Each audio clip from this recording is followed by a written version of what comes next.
Well, the first time I ever walked into this building was in 1990. There used to be, right where we're sitting, a print shop down here. And they used to do the newspaper from here, and we went away from that many years ago. This building, I've been in it with, previous executive directors that have been close and dear to my heart. I've sat with many staff members here. I've cried in some of the offices, and this is before I was hired here. Doesn't count the tears. Were you doing the crying? I've been hired. Yes, I was doing the crying. It's a very special place. Yeah. But the kingdom of God is not about a place here. It's about people, about lives. Yeah. And I want to leave when I'm no longer the executive director of California. I want to leave this convention and its churches knowing that it has a convention it can trust and the next leader in a position to continue to build even much greater than I have ever been able to hopefully continue to build in the next years to come. And so, it really takes a lot of just trusting, listening to the Lord, listening to others. Yes. And then it takes making a bold decision. But if you are doing it in step with the Lord, there's a peace that comes, and I have that peace, and I'm grateful for that. Yeah. Welcome to the GC Collective podcast, brought to you by the California Southern Baptist Convention. From local missions to global impact, we explore the vision, passion, and heart behind our collective movement in California and around the world. Where better together isn't just a motto, it's how we maximize our impact in fulfilling the Great Commission. Welcome to the GC Collective, brought to you by the California Southern Baptist Convention. I'm Pete Ramirez, the Executive Director, and I am so excited that today we are in our new studio. It makes me want to do like the hustle or something, It is great, and we have Sarah here with us, our Communications Director. As you know, she tends to be one of our main hosts almost every time. Yeah. And then we have Jason Robertson over here on my left, our Revitalization, Church Matters Initiatives team leader, who also is one of our hosts, and we're so excited to be here at the beginning of our third season in this amazing set. Right. The crew did a good job setting it up. Really did. Yeah.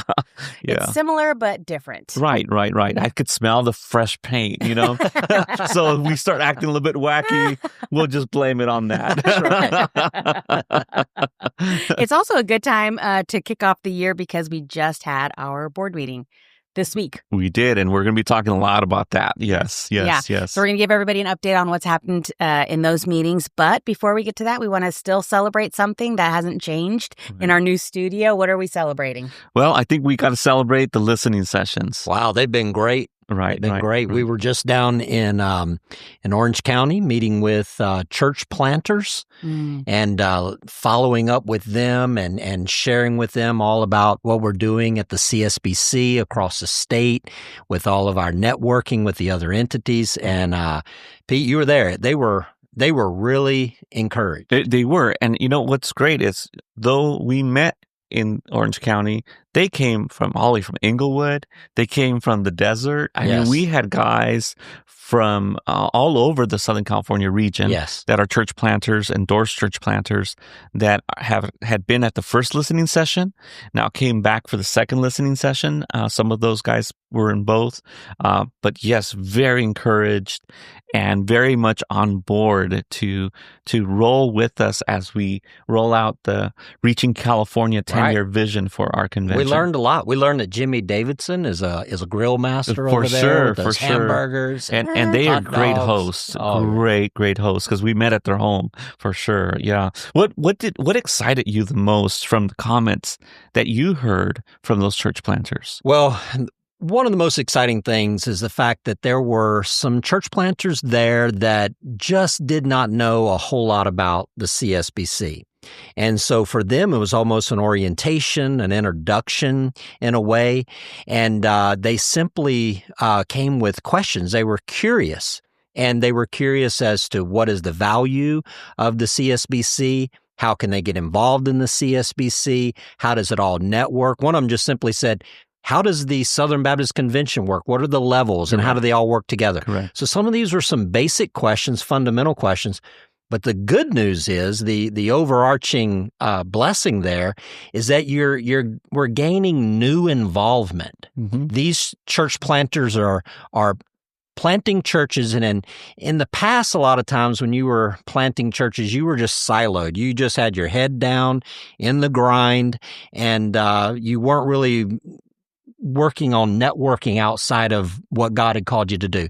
But we've got a generation of church planters right now that it's being ingrained in their DNA that they know that we're better together. 100%. And you could feel that in that setting that night as they began to ask questions and they began to talk, and they realized that the CSBC brings something to the table that they can't get anywhere else. Right. But we're just one piece of a puzzle. Correct. And if you learn how to tap in to the whole network of the Southern Baptist Convention, you're really blessing yourself and your congregation. Right. The other thing that I loved about it, Sarah, you were there, was the fellowship. Yeah. I mean, we started, I think, around 6 o'clock or so, and it was dinner time. People were there until almost 10 o'clock. Right. And Yeah. they didn't want to go home, and these guys still had long drives home. Yes. And yet they stayed, they fellowshipped, and again, they were still asking questions about how to engage with the greater family of SBC and how we do things. So it was really a great time of just pouring into these pastors so that they don't walk alone.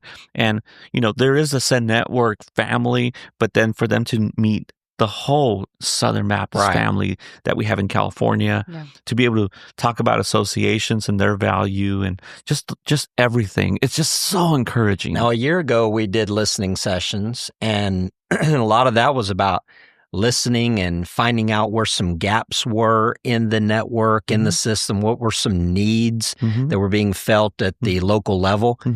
But now this year coming back, following up is so good that we've answered those questions. Correct. We've filled in those gaps. We're bringing resources to help in those areas that were needed at the local level. Right. So that's such a blessing. Well, one of the church planters that was there has been at one of the trainings that was provided through your team. Yes. And so that's why he was there, because he's been encouraged by the training that has already occurred, right? And trying to help that church to build his bench, which was one of the things that they requested, was help in doing that. And so now, well, I want to come to the listening session. And so he was there, and I think he's the one that drove the furthest to be there with us. Yeah. And so it's just so good. Yeah. And Baptist Press picked up the story about our listening sessions too, which was kind of exciting. They had seen that we were having these, and they started asking questions, and then they talked about it on the national podcast even. So people are paying attention to. Well, and then we also did another listening session prior to us recording this podcast, where we met with the association, the Gold Coast Association, or we met there. But there were people from outside of that association that came as well. But we had half of the churches represented at the listening session from that association, which is really, really good, because not only did they ask amazing questions and were definitely excited about being on board with this 10-year vision, but the other thing that we were able to encourage them is to say, you have a sphere of influence, people that you know, and we need you guys to be early adopters of this vision, so then that way you can encourage others and bring others in to come alongside and to count together and to see the blessings of God in our California family, right? With what God is doing with us here. And so I'm really encouraged with that. I'm really grateful for Gil and the hard work he did to get people to come to that meeting. Yeah. But we've just started. We're going to do a whole bunch between here and the time that the next podcast comes out. But I'm just glad of how people questions are being answered, and there is just a synergy that's coming alongside the churches, the associations, our national partners, and this unity that I pray God will bless as we work together. If we have church leaders who didn't get to go to a listening session, where can they hear this big vision? Well, the annual meeting. Yes. At the annual meeting, we will roll out everything. We will roll out the new app. We will be able to have people at our booth that will be guiding them through how they can be a part of it, where the different areas where they can join in. The greater vision will be shared from the stage. And so we'll be there alongside of them. And the reality is that if anyone's hearing this podcast and maybe they're not able to go to the annual meeting, we'll go. We'll visit people. We have people up in we have people in Northern California. We have people in Central California.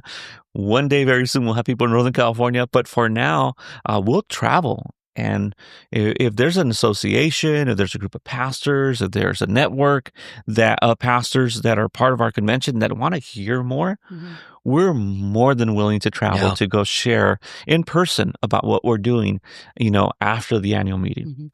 But we would love to see you at the annual meeting. For sure. That's where everything's going to roll out. It's going to be very exciting. It's going to be exciting for sure. Yes. Yeah, and just a little plug for our next show. Our next episode will be all about the annual meeting coming up in Milpitas, so you won't want to miss that as well. Right. So stay tuned for that. Right. Today we're here to talk about the board meeting that literally just wrapped last night. It was an exciting time, and I always think when these board meetings happen, are we ever just going to have one where something big doesn't happen? And that just doesn't seem to be the case. We're just a very vibrant and thriving convention. Right. Well, I shared with the board during my report, if you remember, and I reminded them what you do here matters. Yeah. And boy, this meeting was so important. Yep. I get chills just thinking about it because the decisions we made, just yesterday, are going to impact the work in California for decades. Yeah. And I'm so grateful for the work. Yeah. And the commitment that the board has. And they're diligent. Yeah. And they really make us work hard. I know. To make sure that we do not take a poor step forward. Yeah. And so I'm really grateful for the board members and the work that they do. Yeah. I've served on a lot of boards, and there's some boards you serve on and you just feel like you're there to, I don't know, be a rubber stamp. Yeah. That's not what you have. No. And you're well represented across the state, north to south, and everything in between. Right. And I remember an annual meeting one time where somebody was thinking, hey, we need some type of outside influence on, checking what's going on at the CSBC. And that just let me know that person was very uninformed, because this board at the CSBC is one of the most active, engaged. They look at every detail. That's why you show up with a great vision. You've worked out a lot of stuff, but then when you put it before them, hours and hours are spent with them breaking it down, remolding it, bringing their wisdom, experience, and the voice of their region into it. And before you get to the final product. So it's one of the healthiest boards I've ever witnessed. Yeah. Well, I serve on 3 boards currently. Well, I serve on 2 boards and I lead this board. But for sure, this board has the confidence to speak up. And I really want to credit Brother Brent Ives from the church in Tracy. Former board member. Who has written a book on board governance. And he was the one that really encouraged and really taught our board members to be board members that are engaged. Yeah. And even the training that was done during this board meeting about be curious. If you have a question you don't know the answer to, ask the question. Yeah. I mean, they're constantly getting trainings like those to become that board that doesn't get comfortable and just say, well, we have a great leader, let them lead. No, they're engaged. They're asking questions, and they're asking good questions. And a lot of times they'll come back and they'll apologize. We're sorry for asking so many questions. I'm like, no, I need these questions. They make us better. Yeah. Please ask the questions. And that's the other thing is then by the end of the day, there's complete unity. For sure. So it's not like it's an unhealthy amount of debate. It's a healthy debate going on that brings us all to something that everybody can agree on and feel even more confident than taking it to the whole state. For sure. And even talking about the whole state, I mean, our annual meeting is coming in October, and it's not bad for people to ask questions from the floor. It's good. It speaks to the family that we are. And again, I think like we were taught at the last board meeting, be curious. If you're curious, ask the question. Maybe you don't have to ask it from the floor, but if that's the forum, that's where you ask. Right. And we're not offended. We don't feel like you don't trust the integrity of us, of our team. No, we are here to bring confidence to the convention, to the processes that we have, to the family that we are as Southern Baptists. And so I'm very encouraged. Yeah. Let's talk about some of those motions. I was about to say, I think most people are going to ask first and foremost the budget. Sure. Incredible. God has really been good to us this year.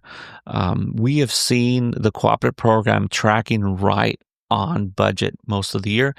Matter of fact, at times of the year, we've been up to $70,000 above budget. And so next year, we will actually be proposing a $5.1 million cooperative program objective. That's $100,000 more than this year's budget or objective for cooperative program dollars. And so we received a little bit over that much last year, and I think we're going to track to receive at least $5.1 million this year, which $100,000 of that goes directly to the executive committee for the ministry that we do with our greater Southern Baptist family. But I believe we'll hit over 5.1 this year, thanks to the generosity of our churches, the trust that they've put in us. And also, so next year we're at 5.1 cooperative program objective. Anything over that, again, will go to the national, and we'll continue to give the same percentages to the university, the foundation. Many people don't know that this last year we included 2% to the associations, and again, we'll continue to do that. We've taken from our reserves. Last year we budgeted $350,000, and this year we've already made $500,000 from our reserves. So we've already covered the $350,000, and we still have a whole year of reserve income to come in. And so next year, because of that, we're going to put $400,000 into our budget to continue to do ministry. And as God continues to bless our reserves, we will continue to pour more and more into the ministry. We've been able to raise our reserves from about $1 million when I became the executive director 3 years ago to currently we're close to $4 million of undesignated reserves, that the interest of that we're able to put back into ministry. And so we're in a good place where our objective has gone up. What we'll give to the national will also go up from 30% to 31%. And so all that is good. I wish we were at 35% this year, but we have to be smart. We have to be wise. And I think we will get to 35 and even surpass that at some point with some of the other things that we have working at the convention, some of the other decisions that have been done. But financially, we're strong. Financially, we're doing well. And the great blessing of that is there's being more money invested in our churches in California than ever before. There's more money being invested in our mission, invested in the Great Commission, and all of our efforts than ever before, because this is we're in a healthy season where churches believe in what we're doing. Pastors have caught on to the vision. They understand the power of the network of the Southern Baptist Convention, and we're seeing that played out. And I want to just sit here and speak on behalf of many that are so thankful for your leadership. These haven't been easy years, these past few years. And to have an executive director and your team and your board that have managed this with wisdom has brought us to this day. And I just don't think it ought to be overlooked that we're here today because of good management, integrity, and so forth. And that's why we can continue to build on the foundation you've laid. Well, I definitely have to give credit to Dr. Agee. He made some really hard decisions. Maybe not everybody was happy with them, but really he made some really hard decisions with our CFO, Mark Tempesta, that gave me a good foundation for us to be able to build upon. And Mark, as our CFO, has done an amazing job to make sure that our money that we have at the foundation continues to make money, to allow us to have resources to do the things that we do. And you know the planning process that we have. Both of you know that we have here, how we prepare for the next year. We are diligent in making sure that, we know the task we have before us, we know how much we need, and we plan accordingly. Yeah. And so we stay within budget, we don't overspend, and we try to do the best with what God has given us, and He's given us much.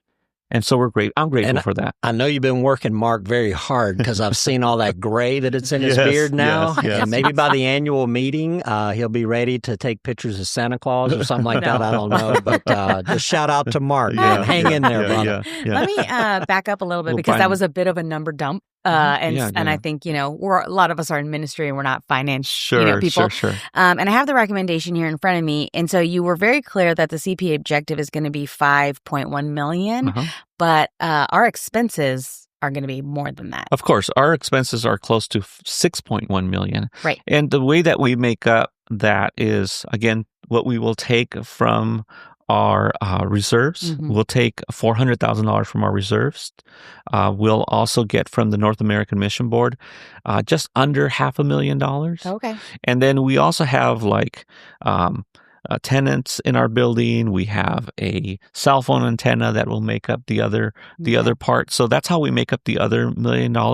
Again, it's that other $1 million. It's primarily to cover the ministry we do in California. But out of the $5.1 million, we will be sending 31% to the national, 2% to CBU, 2% to the associations, 1% to the foundation. So that's what gets split.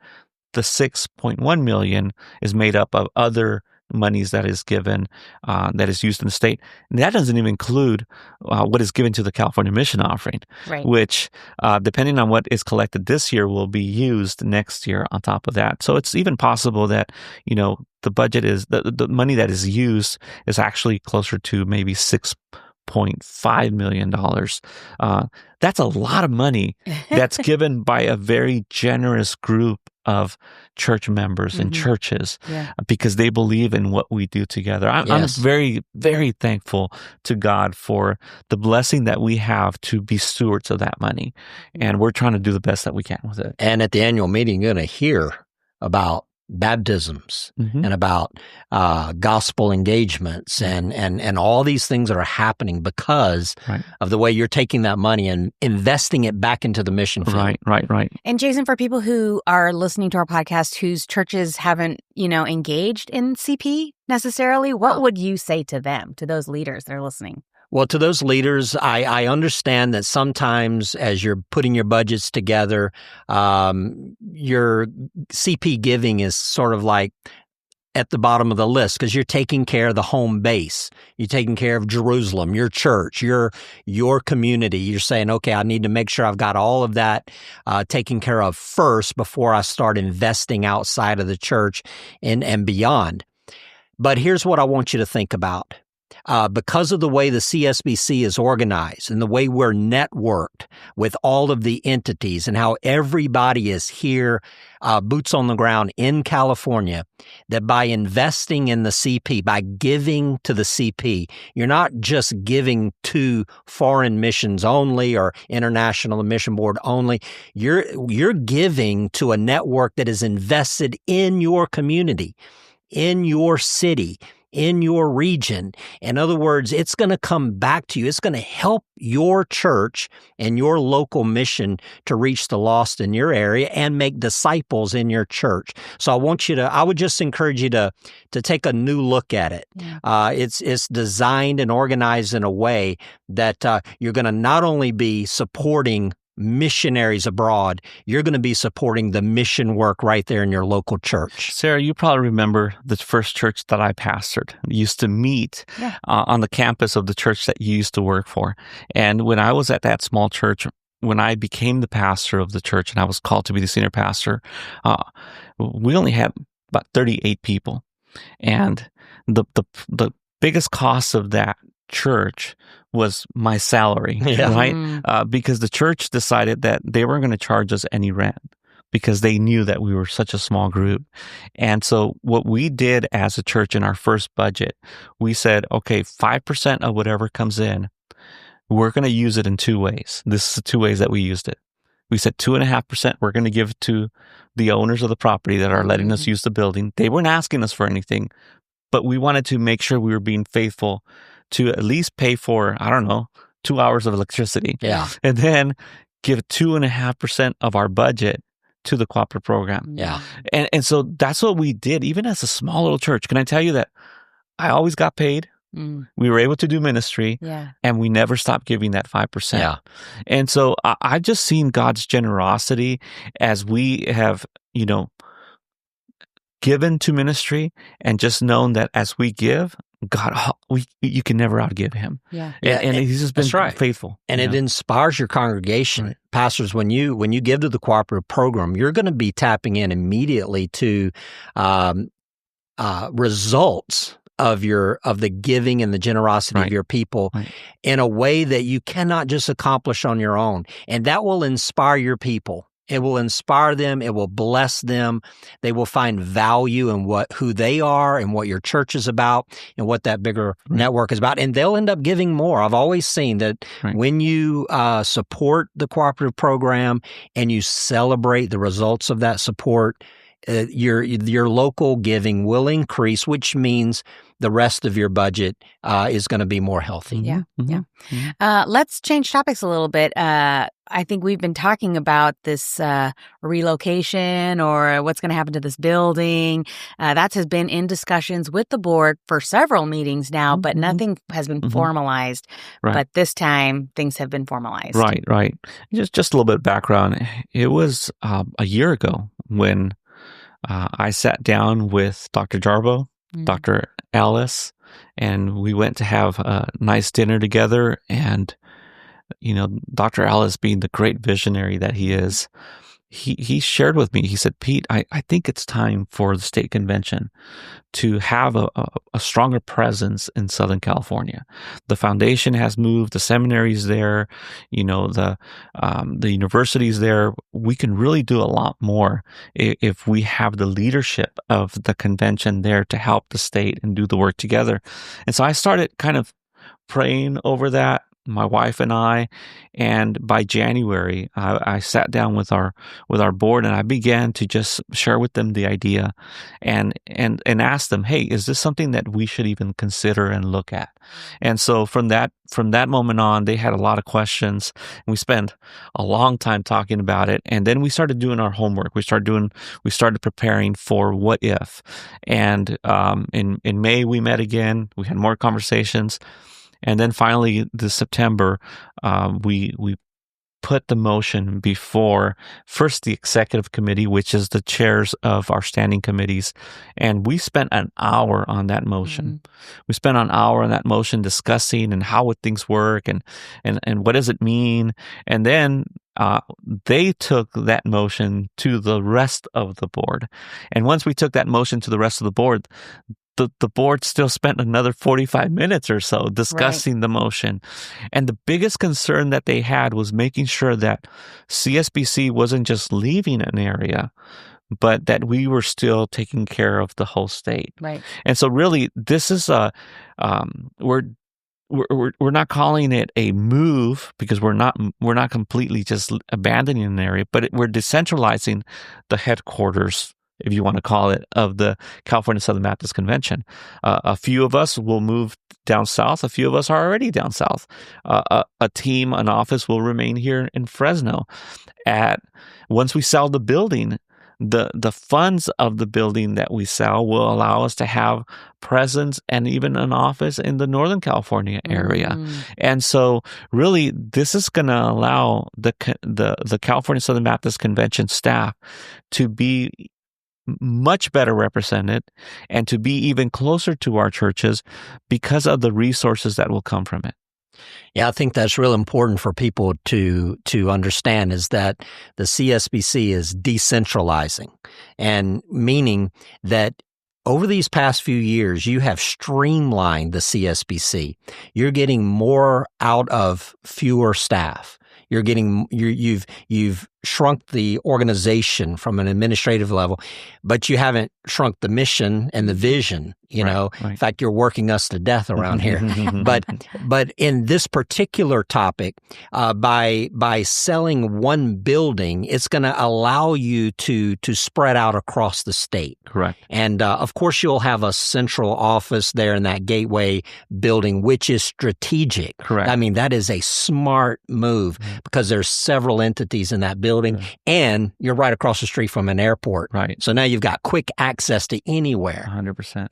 But you're also, I hear you talking about, your plan is to have these, you've got ambassadors and offices all across the state. Correct. Never in the history of the CSBC will there be as much representation statewide as what you're developing. And it'll take a year or two to get it all developed. Sure. But the fact that you have that vision and you know what you're doing and why is why these decisions are so brilliant. And thankful for these men that you listen to. And again, that just shows your wisdom to hear counsel like that from guys that are ahead of you in some of these things. And they speak into your life and you take that and make some very difficult decisions that maybe leaders before you were like, oh, I don't know if I want to touch that. Right. Because maybe some people will get afraid or offended. And you're like, you took it differently and said, okay, let's address those fears. Mm-hmm. Let's make sure we don't do anything to hurt any region. Right. But at the same time, let's work together to strengthen all of us. Right. And that's what you're doing. Well, that's what we're attempting to do, and we're praying for God to give us the blessing. And sometime in January, we'll put the building up for sale.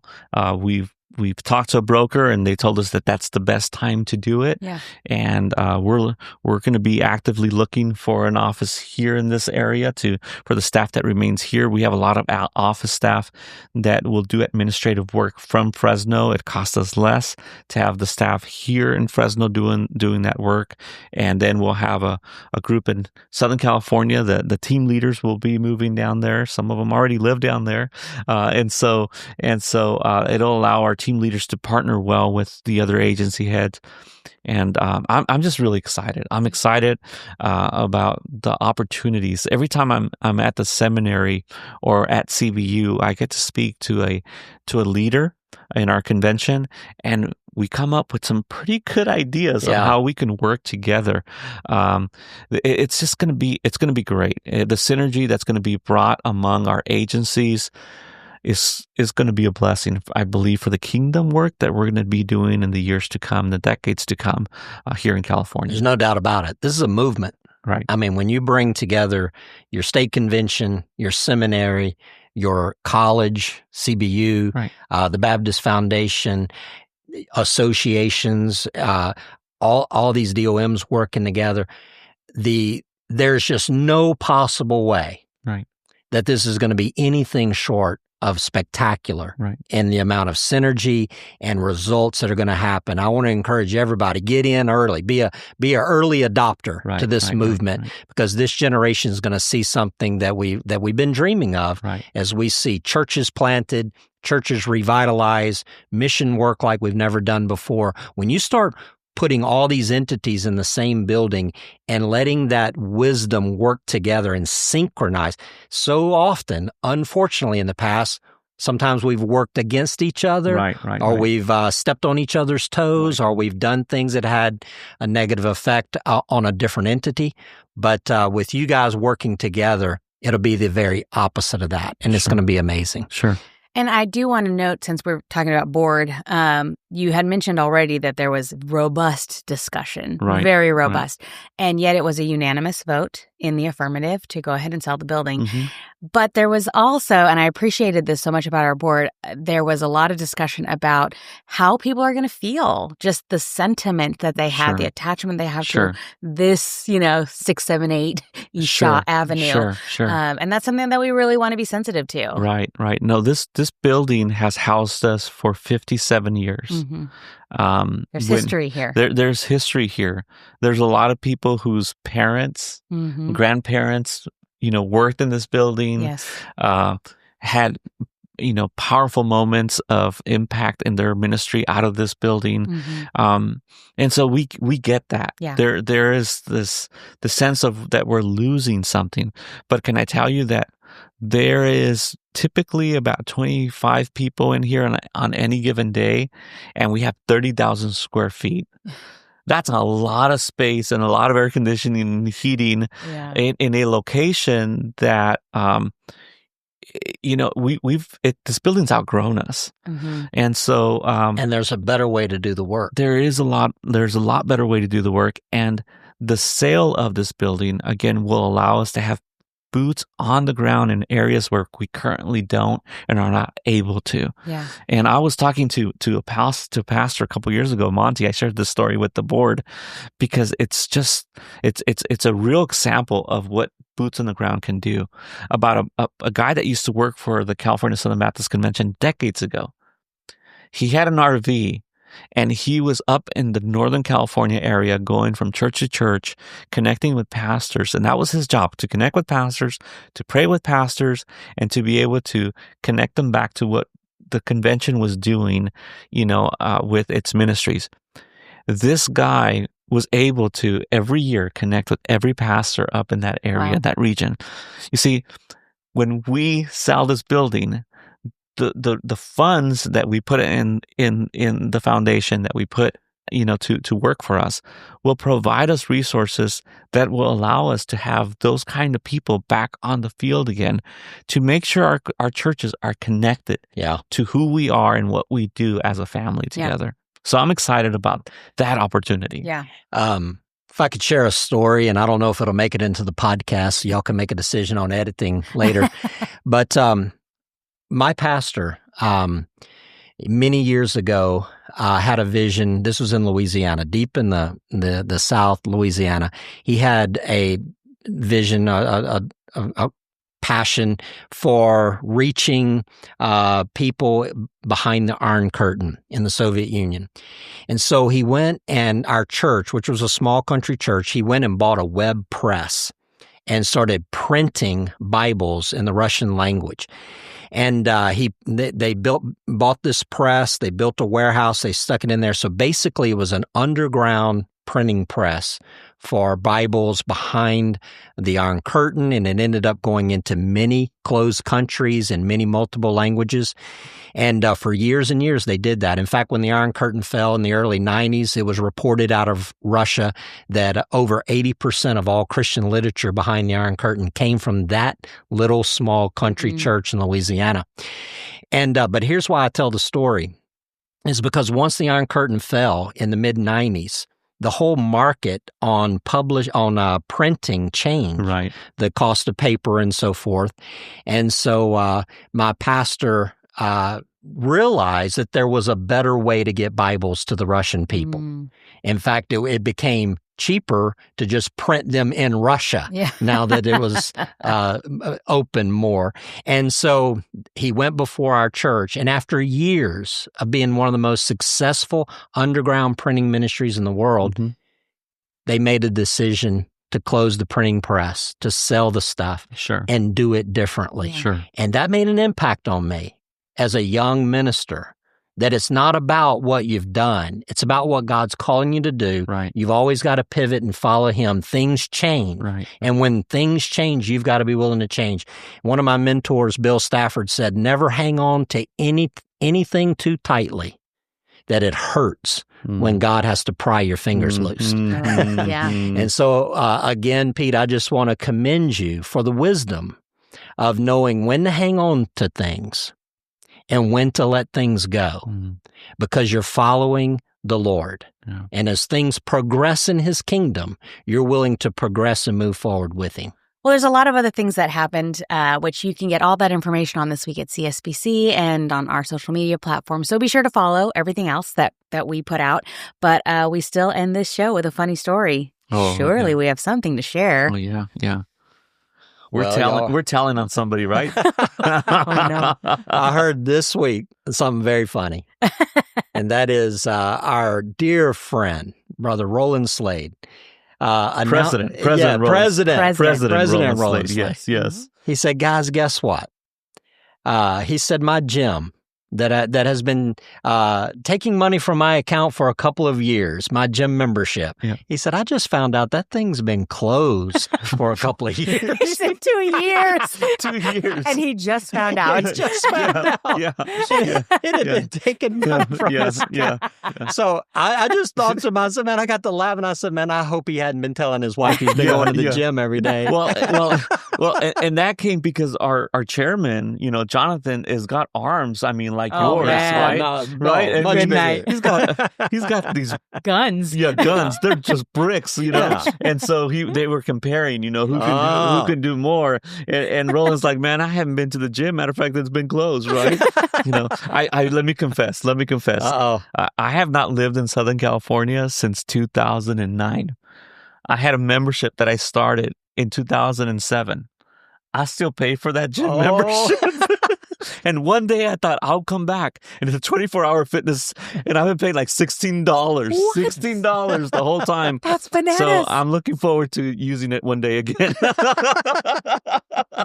Wow. I know. Bad move. Oh, boy. Just knowing you got that membership, though, that helped. Right? I have the 24-hour fitness membership. Yeah. Yes. Roland says it just goes to show you that having a membership doesn't necessarily mean that you're fit. Correct. Yeah, the whole board was cracking up. It was funny. Oh, my goodness. It was funny. Well, new season. We're looking at changing things up here on the podcast a little bit. Yes. The set is not the only thing, so be looking for that information on This Week at CSBC. But as always, we have an email address, podcast@csbc.com. Thanks for listening, everybody. Bye. God bless. Bye.